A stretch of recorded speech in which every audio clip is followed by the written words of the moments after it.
Hello bachcho, let's read out the question first. Find the magnitude and direction of the current flowing through the resistor are in the circuit shown in figure. If the EMFs of the sources are equal to E1 equals to 1.5 volt and E2 equals to 3.7 volt, and the resistances are equals to R1 equals to 10 ohm, R2 20 ohm and R 5 ohm, the internal resistances of the sources are negligible. So यहाँ पर एक circuit given है और circuit में कुछ resistance है, EMF यहाँ पर गिवन है E1 E2 R1 R2 and R. सो ये जो R वाली रेजिस्टेंस है इसमें क्या करंट फ्लो हो रहा होगा वो हमें फाइंड आउट करना है थ्रू आउट द क्वेश्चन. तो चलिए स्टार्ट करते हैं हम की कॉन्सेप्ट से which we are going to use here for this question. So आपने किरचॉफ्स वोल्टेज लॉ तो पढ़ा ही होगा, सो उसका हम यहाँ पर यूज करने वाले हैं. So Kirchhoff's voltage law के according, inside a closed loop, the sum of the voltage is equals to क्या होता है, जीरो के इक्वल होता है. तो सबसे पहले तो हम लूप फॉर्म कर लेते हैं. इसको मैं दे देता हूँ 1, इसको दे देता हूँ 2, ये हो जाएगा 3, ये 4, इसको मान लेते हैं 5 और ये वाला जो पॉइंट है इसको मान लेते हैं 6. ठीक है. अब देखिए करंट कुछ इस तरीके से स्टार्ट हो रहा होगा. मैं मान लेता हूँ कि R ओम जो रेजिस्टेंस है उसमें से करंट आई फ्लो हो रहा है. सो यदि ऊपर या इस थर्ड पर पहुंचने के बाद ऑब्वियसली करंट डिवाइड होगा. तो ऊपर यदि I1 जा रहा है सो ऑब्वियसली R1 में जो करंट है वो क्या हो जाएगा, I माइनस का I1 हो जाएगा. इस तरीके से करंट हमने यहाँ पर विभाजित कर दिया है. अब उसके बाद हम स्टार्ट करते हैं लूप वाइज. तो सबसे पहले मैं लूप फर्स्ट की बात करूंगा. लूप फर्स्ट में क्या लिखेंगे हम कि मैं जा रहा हूँ 1 2 3 6 एंड 1 से. सो इसमें मैं क्या करता हूँ 1 2 3 एंड 6, यानी कि ये जो लोअर वाला है इसमें मैं क्या कर रहा हूँ, केवीएल अप्लाई कर रहा हूँ. सो केवीएल के अकॉर्डिंग क्या होता है इतना समझ लीजिए. बैटरी के जिस टर्मिनल की तरफ जा रहे हैं वो टर्मिनल की पोलैरिटी आएंगी. जैसे कि मैं पॉजिटिव तरफ जा रहा हूँ सो पॉजिटिव बैटरी का टर्मिनल आएगा, और यदि मैं जिस डायरेक्शन में जा रहा हूँ उसके अपोजिट में करंट है तो प्लस लेना होगा, और यदि उसके अलॉन्ग द डायरेक्शन है यानी कि मैं सेम डायरेक्शन में जा रहा हूँ, जिसका डायरेक्शन में करंट जा रहा है उसी डायरेक्शन में मैं मूव कर रहा हूँ लूप के अकॉर्डिंग. सो हमें वहां पर निगेटिव लेना होगा, बस इतना ध्यान में रखिए. सो इसके अकॉर्डिंग क्या हो जाएगा, देखिए मैं सेम डायरेक्शन में जा रहा हूँ, सॉरी अपोजिट डायरेक्शन में जा रहा हूँ. सो I इंटू आर हो गया, प्लस उसके बाद ये R1 के लिए क्या आ जाएगा, I माइनस का I1 जो करंट है वो मल्टीप्लाई बाय रेजिस्टेंस, ये हो गया उसके अक्रॉस पोटेंशियल. और देखिए मैं क्या बोला था, मैं पॉजिटिव टर्मिनल ऑफ बैटरी की तरफ जा रहा हूँ इसीलिए E1 हो जाएगा. This will be equals to 0. इसको हम मान लेते हैं इक्वेशन नंबर 1. उसी के बाद अब हम यहाँ से क्या करेंगे कि सेकंड लूप के लिए कंसिडर करेंगे. So let's say loop second. अब लूप सेकंड में किसको मान रहा हूँ ये जरूरी है. सो 1 2 4 5 1, 1 2 4 5 1, यानी कि ये जो बड़ा वाला है, ठीक है, इस लूप को मैं कंसिडर कर रहा हूँ. अब यदि मैं इसमें जो केवीएल है वो अप्लाई करूं, सो केवीएल के अकॉर्डिंग यहाँ पर मैं इक्वेशन क्या लिख सकता हूँ, that is the current multiply by resistance plus, अब मैं माइनस टर्मिनल ऑफ A2 जा रहा हूँ इसीलिए माइनस का A2 plus I1 into R2 हो जाएगा, that will be equals to 0. यहाँ से हम इक्वेशन फॉर्म कर सकते हैं कि I into R plus I1 into R2 plus, okay E2 को मैं डायरेक्टली उधर लेके चल जाता हूँ निगेटिव में ना. सो E2 is equals to E2 हो जाएगा. इसको मान लेते हैं equation number 2. Now see here, हमें क्या फाइंड करना है, I को फाइंड करना है जो कि फ्लो हो रहा है रेजिस्टेंस R से.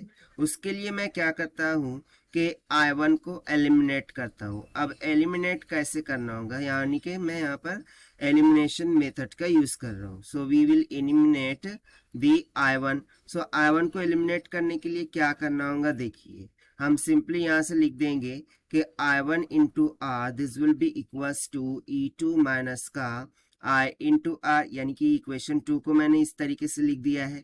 तो यहाँ से मुझे I1 की वैल्यू कितनी निकल के आ जाएंगी, E2 minus I into r divided by क्या हो जाएगा, R2 हो जाएगा। अब इसको हम मान लेते हैं इक्वेशन नंबर थर्ड, और ये जो वैल्यू हमें मिली है ना, ये हम इस दोनों इक्वेशन 1 और इक्वेशन 2 में सब्स्टिट्यूट कर देंगे। तो देखिए फर्दर हमें क्या मिल जाने वाला है। सो यहाँ से हो जाएगा आई आर प्लस, मैंने I1 की वैल्यू सब्स्टिट्यूट कर दिया यहाँ पर, ठीक है। सो ये हो जाएगा आई, ये ऑलरेडी यहाँ पर I था और फिर I1 की वैल्यू सब्स्टिट्यूट कर रहा हूँ, दैट इज माइनस का E2 minus of I into r divided by क्या हो जाएगा R2, ठीक है।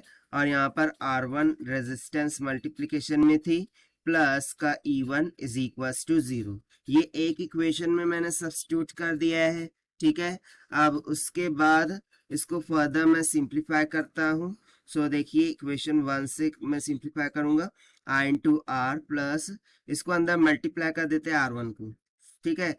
और नहीं नहीं, ओके ओके, अब हम क्या करेंगे, ये इक्वेशन 2 में सब्स्टिट्यूट करेंगे I1 की वैल्यू। सो आई आर हो गया प्लस क्या हो जाएगा, I इंटू R2 माइनस का E2 plus I into r divided में R2, और यहाँ पर मल्टीप्लिकेशन में R1 plus E2, this will be equals to क्या हो जाएगा 0, ठीक है। ये क्या हो जाएगा 0। सो फर्दर इसको सिंप्लीफाई करते हैं। सो यहाँ से हमें क्या मिल जाएगा, I R R2 plus I times of R2 plus I times of R minus का E2 into R1, this will be equals to minus का E1, यानी कि ये वाली जो इक्वेशन है ना, इसको मैंने थोड़ा सा सिंप्लीफाई किया है। फिर उसके बाद अब सेकंड इक्वेशन को और सिंप्लीफाई करते हैं, I R R2 plus I times of R2 R1 plus I times of R R1 minus E2 का R1, that will be equals to minus E1 times of R2। So मुझे क्या find करना है, I find करना है। सो सभी terms को उधर लेके चले जाइए। सो देखिए क्या हो जाएगा, E2 R1, ठीक है, E2 R1, इसमें से सब्ट्रैक्ट हो जाएगा E1 R2 डिवाइडेड बाय, और डिनोमिनेटर में क्या आ जाएगा R1 R2 plus R R1 plus R1 R2। अब जो भी वैल्यूज हमें गिवन है वो सिंपली यहाँ सब्स्टिट्यूट करना है और वैल्यू निकाल लेनी है। सो R1 10 है, R2 20 है, R 5 है। सो यहाँ पर मैं लिख देता हूँ पहले, R1 10 है, okay let me write down this above. R1 कितना गिवन है, 10 गिवन है, R2 कितना है 20 ओहम, R है 5 ओहम के बराबर। उसके बाद E1 E2 भी तो गिवन है, E1 है, E1 कितना है 1.5, E2 3.7, E1 1.5, E2 3.7, ठीक है। अब हम वैल्यू सब्स्टिट्यूट करते हैं।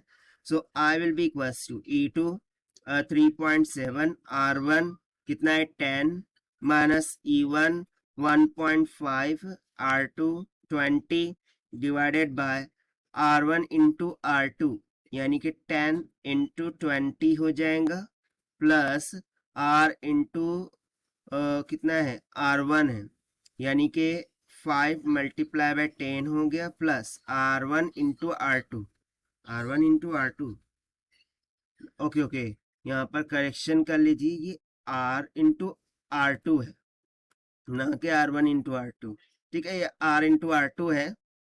सो इस वजह से यहाँ पर क्या आ जाएगा, R इंटू R2 यानी कि 5 इंटू 20 हो जाएगा, ठीक है। Do this correction, then R1 into R2। तो जब आप इसे सॉल्व करते हैं, ठीक है, सो नियर अबाउट 0.02 एम्पियर ये करंट हमारा निकल के आ जाएगा, जो कि रेजिस्टेंस R से फ्लो कर रहा था। और यही हो जाएगा हमारा आंसर, जो कि हमने सॉल्व किया है by using the Kirchhoff's voltage law concept से। So this is the required solution. I hope you understood well. Best of luck. Thank you.